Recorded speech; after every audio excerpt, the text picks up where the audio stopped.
पतंगे शरीर जायाचे ठेवणे दरीसी अभिलाष झने न हे तुझा परिवार द्रव्यदारा क्षण भंगूर शरीर जायाचे ठेवणे दरीसी अभिलाष झने अंतकाळीचा सोयरा तुका म्हणे विठुधरा शरीर जायाचे ठेवणे दरीसी अभिलाष झने विठ्ठल विठ्ठल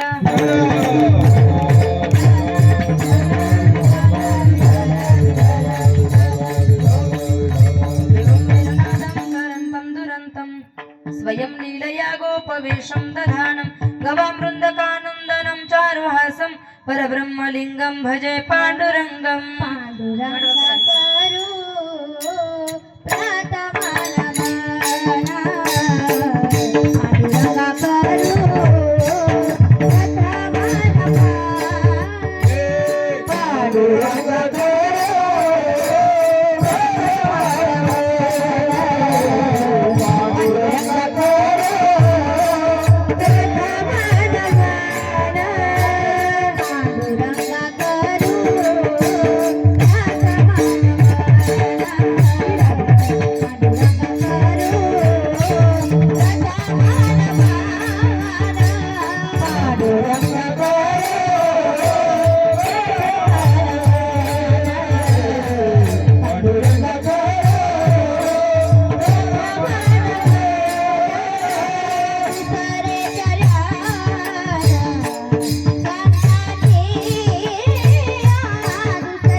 तंचक्रपदाने कथेचा विस्तारू बाबाजी सद्गुरुदास तुका नमो ज्ञानेश्वरा निवृत्ती उदारा सोपान देवा मुक्ताबाई नमो त्रिभुवन पावनी आद्यत्रय जननी देवाची मजरदाही सद्गुरु जेने तारिलो हा संसार पुर म्हणून विशेषवत्यादरु विवेकावर ऐसे नमन करुणी सकळा हरी कथा बोले बोबड्या बोला अज्ञान म्हणून या पुल्या बाळा चालवी सकळा नामा म्हणे विठ्ठल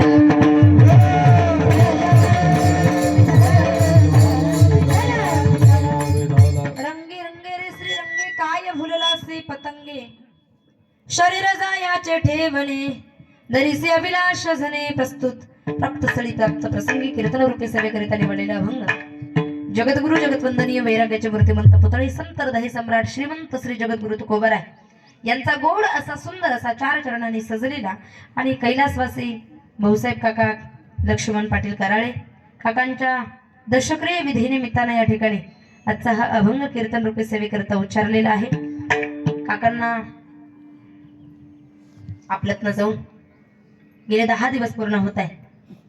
खरं तर या कराळे परिवाराला काका सोडून गेले। त्यांचा जो कुटुंब परिवार आहे गंगा भागीरथी त्यांच्या ज्या पत्नी आहे अर्धांगिनी आहे मथुराबाई भाऊसाहेब पाटील कराळे त्याच्या बहीण ज्या आहे सौ सुमनबाई जनार्दन पाटील कदम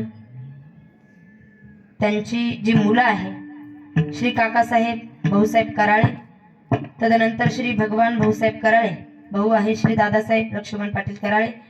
तदनंतर मुलगी आहे सौ लताताई विठ्ठल पाटील भुजाडे, सौ मीनाताई भारत पाटील खनसे आणि श्री अरुण दादासाहेब पाटील कराळे. हा त्यांचा सर्व कुटुंब परिवार. भगवान परमात्मा खरं तर या कराळे परिवाराला हे भाऊसाहेब काका फार लवकर सोडून गेले. या इहलोकीचा निरोप ते घेऊन गेलेत. थोड्याशा आजारानं काकांचं खऱ्या अर्थानं दुःखद निधन झालं. पण निधन होण्याच्या अगोदर 2 ते 4 वर्षापासून काका आजारी होते. शरीर दुःखाचे कोठार, शरीर रोगाचे भांडार, शरीर दुर्गंधीचे थार, नाही अपवित्र शरीर ऐसे. नाही का, शरीर रोगाचं भांडारच आहे, त्यात काही संशय नाही. आणि म्हणून या काकांना वैकुंठवासी होईपर्यंत या कराळे परिवारानं अतिशय गोड अशा प्रकारे त्या ठिकाणी सेवा केली. खरं तर मेल्यानंतर कोणीही फार मोठं कार्य करेल, पण मरणाच्या दारामध्ये असताना त्या व्यक्तीला गरज असते, ती आधाराची गरज असते. आणि म्हणून खऱ्या अर्थानं जीव जाईपर्यंत, आत्मा शरीरातून बाहेर पडेपर्यंत या कराळे परिवारानं खऱ्या अर्थानं या काकांची सेवा केली. आणि ती सेवा खऱ्या अर्थानं नक्कीच त्यांच्या आयुष्यामध्ये या कराळे परिवाराला फार उपयोगी आशीर्वाद म्हणून ठरणार आहे. आजचा जो कार्यक्रम आहे कराळे परिवाराचा, आमच्या मस्कीला आमचे बंधुतुल्य असणारे अमोलदादा समौशी त्यांच्या घरी कार्यक्रम झाला होता. आणि त्या माध्यमातून ही सेवा, या कराळे परिवाराची सेवा करण्यासाठी अमोलदादाने हा सेवेचा या ठिकाणी योग दिला. सर्वप्रथम त्यांचा या ठिकाणी व्यासपीठाच्या वतीने आभार. विनेकरी बाबा असे त्यांनी सुंदर अशी चाल गायली. मी बऱ्याचदा पाहिलं पण माझ्या आठवणीतच आहे. हा तुपले हा पाहिल्यासारखं वाटलं मी तुम्हाला. हरिभक्तपरायण आदरणीय ज्यांनी गोड असं गायन केलं दिलीप महाराज तुपे आणि त्यांच्या समवेत त्यांना काय बाबासाहेब महाराज, आदरणीय बाबासाहेब महाराज, तुमचं या ठिकाणी व्यासपीठाच्या वतीने आभार. तदनंतर आमच्या संस्थेचे ज्येष्ठ विद्यार्थी हरिभक्तपरायण, यांचा मृदंग वाजत नाही तर अतिशय गोड बोलतो असे हरिभक्तपरायण ओमकार महाराज पवार, त्यांचं सुद्धा या ठिकाणी व्यासपीठाच्या वतीने आभार. आमच्या संस्थेच्या सर्व विद्यार्थिनी, हरिभक्तपरायण युवा कीर्तनकार त्रिवेणी दिदी सरकटे, हरिभक्तपरायण युवा कीर्तनकार तेजल दिदी घनवट आणि या सर्व विद्यार्थी वर्ग, आम्हाला सर्वांचे या ठिकाणी व्यासपीठाच्या वतीने आभार. साऊंडवाले दादा राम लखन साऊंड माळी सागस दादा, तुमचं या ठिकाणी व्यासपीठाच्या वतीने आभार. अतिशय गोड आहे आवाज, गोड आहे मंडप, गोड आहे साऊंड, गोड आहे. फक्त असाच आवाज अजून तुम्हाला जेवढा मोकळा करता येईल तेवढा शेवटपर्यंत बेस्ट ट्रबल वेको ज्या ज्या वेळेला जे जे हवं ते देण्याचा प्रयत्न करा. विठ्ठल विठ्ठल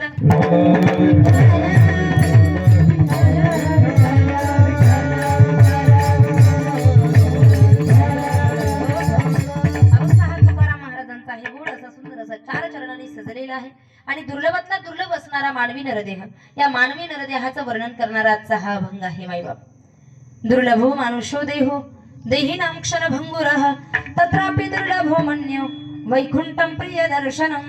शास्त्रकार सांगतात चोरानं नेलेलं धन आजीबाई पुन्हा मिळवता येईल. एखाद्याच्या घरी जर चोरी झाली तर चोरानं नेलेलं धन पुन्हा प्राप्त करता येईल.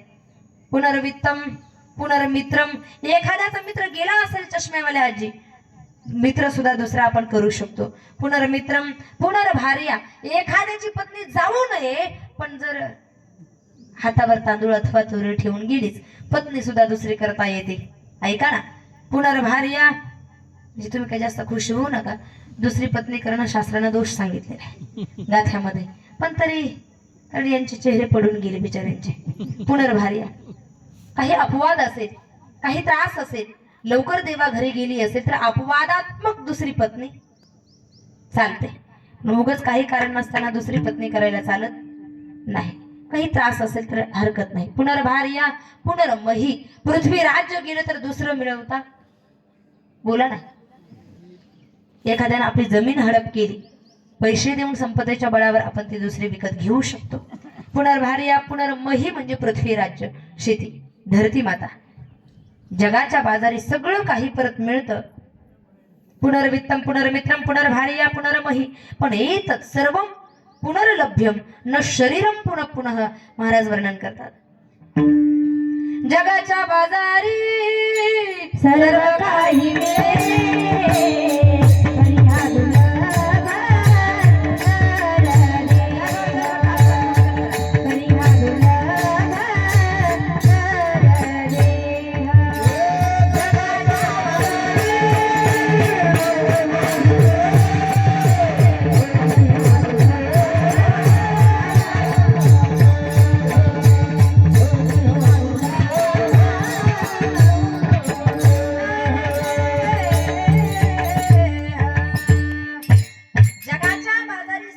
काही मिळे पण परी हा दुर्लभ नरदेह. नरदेह जगाच्या पाठीवर फार दुर्लभ आहे दादा. सगळ्या काही गोष्टी तुम्ही विकत घेऊ शकतात, पैसे देऊन तुम्ही विकत घेऊ शकतात, पण दुर्लभ नरदेह पुन्हा प्राप्त होणं शक्य. बोला ना. एकदा मिळालेला नरदेह 84 लक्ष योनी फिरावे लागतात. काय मत आहे तुमचं? 84 लक्ष योनी फिरावे लागतात दादा, तरी मानवी नरदेहाचं गेट येणं शक्य हा एवढा सोपा आहे नाही ना महाराज.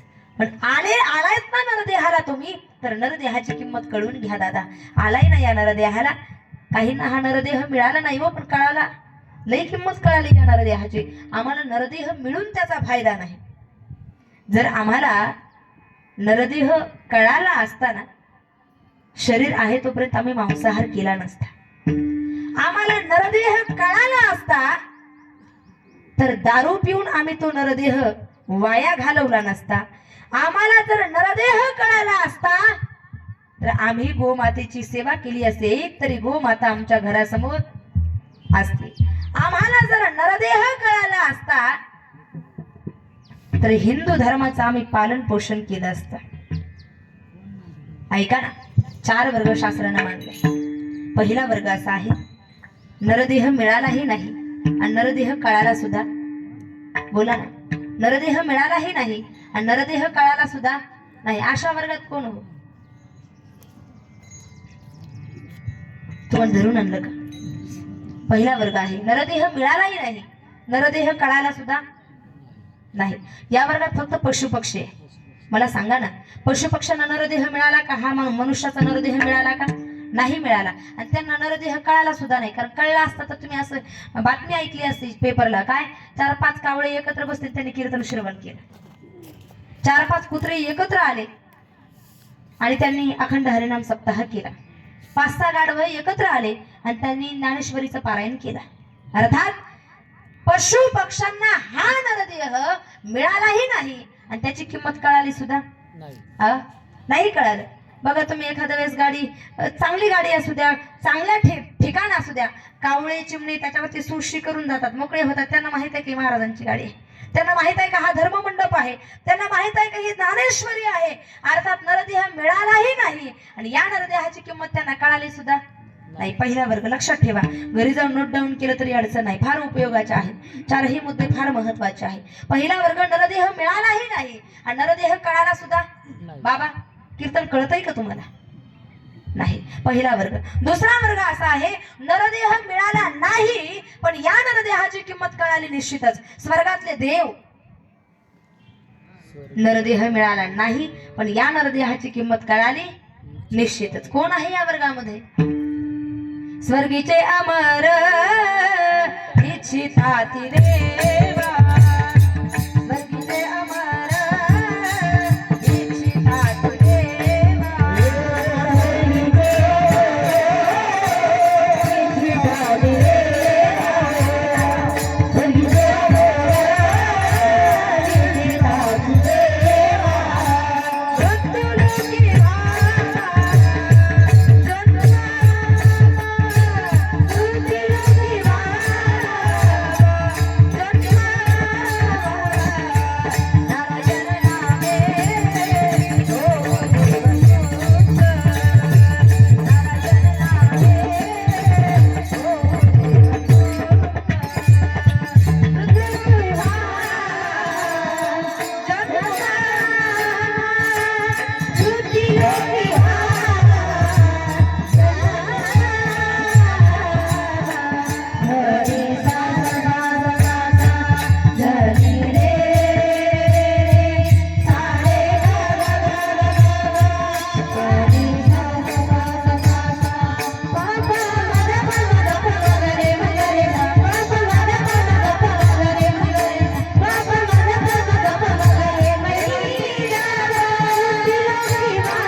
किंमत कळाली. या मृत्यूलोकात आल्यानंतर सतसंगती, या मृत्यूलोकामध्ये आल्यानंतर देवाचं दर्शन, या सगळ्या गोष्टींची किंमत कोणाला कळाली?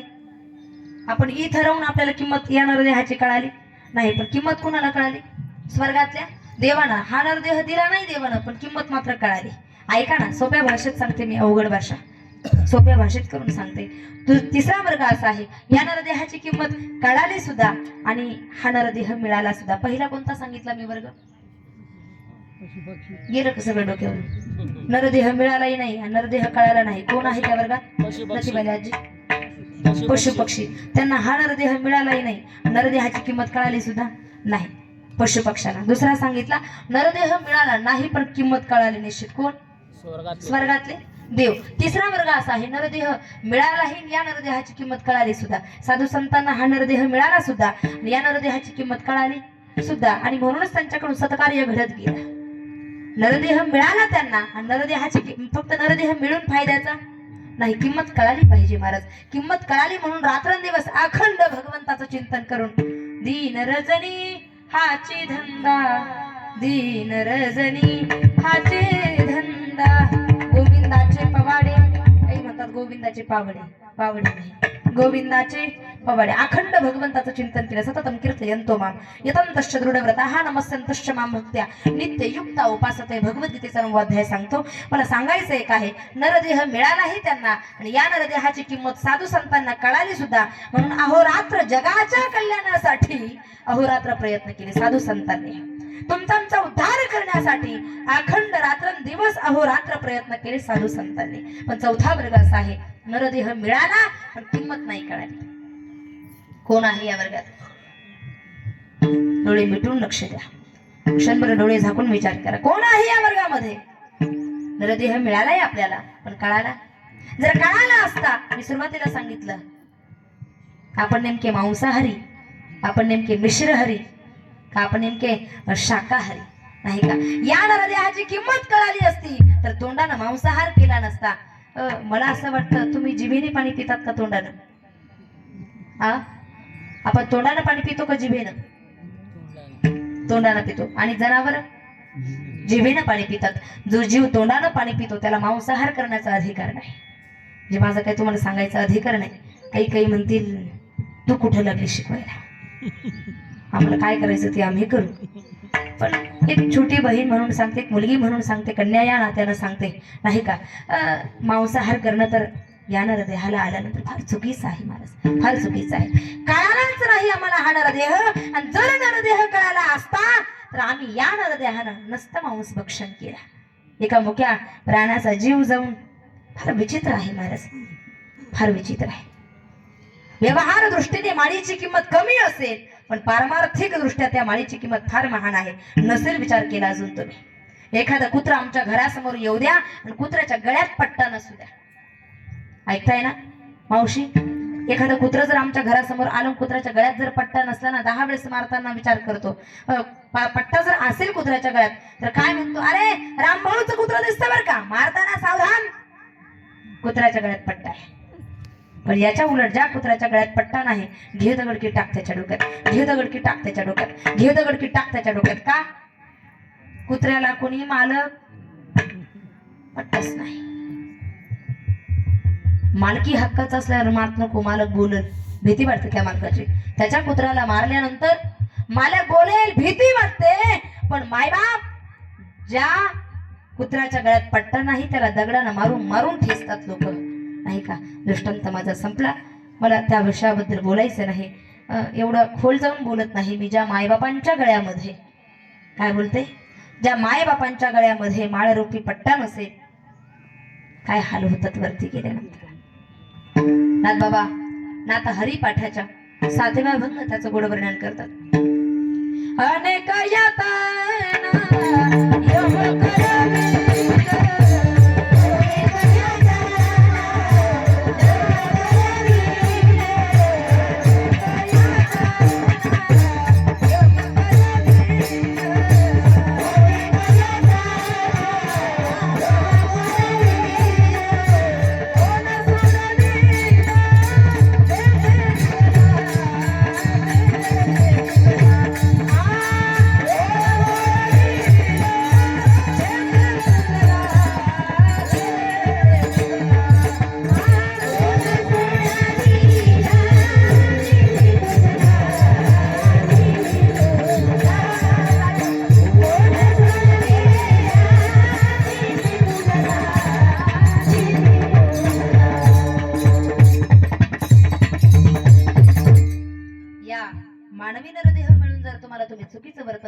गळ्यात पवित्र तुळशीची माळ घालत नसाल, भगवंतानं दिलेल्या नरदेहाचा उपयोग दारू पिण्यासाठी करत असाल, भगवंतानं दिलेल्या नरदेहाचा उपयोग बांध करण्यासाठी करत असाल, भगवंतानं दिलेल्या नरदेहाचा उपयोग जर तुम्ही मांसाहार त्यानं भक्षण करत असाल तर वर गेल्यानंतर काय हाल होतात नाथबाबांनी सांगितलं. अनेक यातना यम करविलं. कोण सोडविलं तेथे तू जरा विचार नसेल केला आपण या गोष्टीचा का भगवान वरती गेल्यानंतर यम यातना काय होतात म्हणून जरा भगवद्गीता वाचा. काही लोकांना मरणाची भीतीच वाटत नाही महाराज. आपण मरणार हे विसरलोय आपण महाराज आणि म्हणूनच आपण अतिशय दृष्ट जीवन त्या ठिकाणी जगतोय. अतिशय ज्यानं मरण डोळ्यासमोर ठेवलं ना तो अतिशय जीवन स्वच्छ जगतो महाराज. त्याच्या जीवनामध्ये काहीतरी धार्मिकता असते आणि म्हणून माणसानं प्रत्येकानं एक वेळेला मंदिरात नाही गेलं तरी चालेल दर्शनाला, पण मरण डोळ्यासमोर ठेवलं पाहिजे, स्मशान डोळ्याच्या समोर ठेवलं पाहिजे. कीर्तन गेलेल्या व्यक्तीसाठी नाही, कीर्तन मंडपात बसणाऱ्या लोकांसाठी आहे. गेलेला व्यक्ती काय जिवंत होऊन ते कीर्तन ऐकत नाही लक्षात ठेवा, पण गेलेल्या मंडपात असणाऱ्या लोकांनी सावधान होऊन कीर्तन ऐका. जिवंत असताना मरणाची कल्पना केली पाहिजे माणसाने. आमचे गुरुजी सांगायचे की बाबा रे, जिवंत असताना माणसानं सरणाची कल्पना करावी. जिवंत असताना तो जसा गेलाय तसं मलाही जायचंय. मोहमायामध्ये गुंतण्यापेक्षा रडत बसण्यापेक्षा तो जसा गेलाय ना माझेही काळ एक दिवस वाट पाहत आहे. विसरलोत आपण हे. त्याला जसं सरण होतं रचण्यासाठी त्याच्यावर जशी लागणं ठेवली ना तशी माझ्यावर एक दिवस ठेवणार आहे हे विसरलोय आपण. त्याच्या अंत्यविधीला जेवढे लोक जमले तेवढे माझ्याही अंत्यविधीला जमणार आहे हे विसरलो आपण. त्याच्यावरती पेटवण्यासाठी जेवढं पेट्रोल रॉकेल ओतलं ना तेवढं माझ्यावर सुद्धा ओतणार आहे. त्याला जसं त्याच्या मुलानं अग्निडाग दिला तसं मलाही माझाच मुलगा अग्निडाग देणार आहे हे विसरलो आपण महाराज. विसरलो. जिवंत असताना मरणाची कल्पना करा, नक्की जीवन सदोपयोगी होईल. मायबाप संसार करू नका असं मला मुळीच म्हणायचं नाही, पण संसार प्लस परमार्थ करा. काय करा? संसार चांगला आहे, वाईट कधीच नाही महाराज, कधीच नाही, कधीच नाही. गृहस्थाश्रम श्रेष्ठ सांगितलं शास्त्रकारांनी. 4 आश्रमामध्ये ब्रह्मचारी आश्रम, गृहस्थाश्रम, वानप्रस्थाश्रम आणि संन्यासाश्रम 4ही आश्रमात धन्य संसारिक सांगितलाय. कोण सांगितलाय? संसारिक सांगितलाय. पण कधी फक्त चिटकून राहत असेल तर नाही, संसाराबरोबर परमार्थ करत असेल. कामामध्ये काम, काही म्हणा राम राम. शेतात काम करता करता भगवंताला तुम्ही प्राप्त करू शकतात. केलंय ना सावता महाराजांनी, केलंय महाराज. संसार करता करता तुम्ही ईश्वराला प्राप्त करू शकतात. फक्त आपल्यात तेवढी ताकद पाहिजे, वृत्ती स्थिर पाहिजे. आणि प्रपंच करता करता तुम्ही मनोमन रामकृष्ण हरी रामकृष्ण हरी रामकृष्ण हरी राम. परमार्थ काय वेगळा आहे का महाराज? 4 तास देवापुढे बसायची गरज नाही. सकाळी उठल्याबरोबर देवपूजा, 2-3 काकड्याचे अभंग, नित्यनेम थोडा तरी असला पाहिजे जीवनात. थोडा तरी प्रपंच करण्याबरोबर जेवायला तुम्ही बसलात, थोडस नैवेद्याचं ताट देवासमोर, जे तुम्ही मिरची चटणी खात असाल ती देवासमोर न्यायला. काही नित्यनेमा विन अन्न खाये तोचे श्वान, वाया मनुष्यपण भार वाहे तो ऋषभ. हे विसरलोत का आपण? जेवायला बसलात ना तुम्ही जेही अन्न ताटामध्ये घेतलं असेल ना ते ताट उचला, भगवंता समोर न्या, देवघरासमोर न्या. बरा तरी खात नाही बिचारा, खाल्लं असतं तर आपण दाखवायलाही नेलं नसतं. दुर्दैव आहे नाही का? जे तुम्ही जेवत असाल ते ताट देवासमोर घेऊन जा. एक घास भरवा, एक घास मोडा, भाजीचा भरवा, देवाच्या मुखारविंदासमोर न्या. ताटाला पाणी फिरवा. ब्रह्मार्पणम ब्रह्महवीर ब्रह्माग्नव ब्रह्मणाहुतम ब्रह्मैव तेन गंतव्यम ब्रह्मकर्म समाधीना. नसेल श्लोक येत तुम्हाला, कमीत कमी मिनिमम कृष्णार्पण तरी म्हणा. आणि देवाला नैवेद्य समर्पित करा. देवासमोरच नका ठेव, खाणार नाही बिचारा. तुम्हाला वाटेल लगेच खाऊन घेतो, काय दाखवत नाही तुम्ही नाही का? ताट परत तो प्रसाद म्हणून घ्या, परत आपल्या ताटामध्ये ठेवा किंवा आपल्या भाजीत भाजी टाका नैवेद्याची, आणि चपातीत चपाती टाका. जी ही मिरची चटणी तुम्ही केलेली असेल ती घरातल्या लोकांना तुम्ही अन्न न देता प्रत्येक व्यक्तीला प्रसाद म्हणून घातल्याशिवाय राहणार नाही. अन्न हे अन्न न राहता भगवंताला दाखवलेला नैवेद्य जर तुम्ही तुमच्या प्रसादात टाकत असाल, प्रसादे सर्व दुःखानां हानिरस्योपजायते. भगवद्गीता सांगते नाही का? प्रसाद जीवनातल्या सर्व दुःखांची निवृत्ती करतो. म्हणून परमार्थ वेगळं करण्याची गरज नाही. नरदेह मिळालाय तुम्हाला, फार गोड नरदेह मिळालाय आपल्याला, त्याचा फक्त आनंद घेता आला पाहिजे, सदुपयोग करता आला पाहिजे. गोड नरदेह मिळालाय तर या शरीरानं मांस भक्षण करू नका. गोड नरदेह मिळालाय तर एकदा तर एक तरी पवित्र अशा प्रकारची गावरान गाय प्रत्येकाच्या घरासमोर. बोला ना, बकरा सांभाळण्यापेक्षा बरेच म्हणजे सांभाळू नका असं नाही म्हणत मी, सांभाळा, जरूर सांभाळा. शेतीला जोड व्यवसाय आहे तो. काय आहे? जोड व्यवसाय आहे. सांभाळलं कसं मला मुळीच म्हणायचं नाही, पण वारकऱ्याने थोडं जपलं पाहिजे नाही का. आपण विकूनही काय करतो महाराज, बकरं सांभाळून करतो काय. आमच्या महिला भगिनी इतक्या जीव लावतात त्या बकरांना, एवढा जीव लावतात.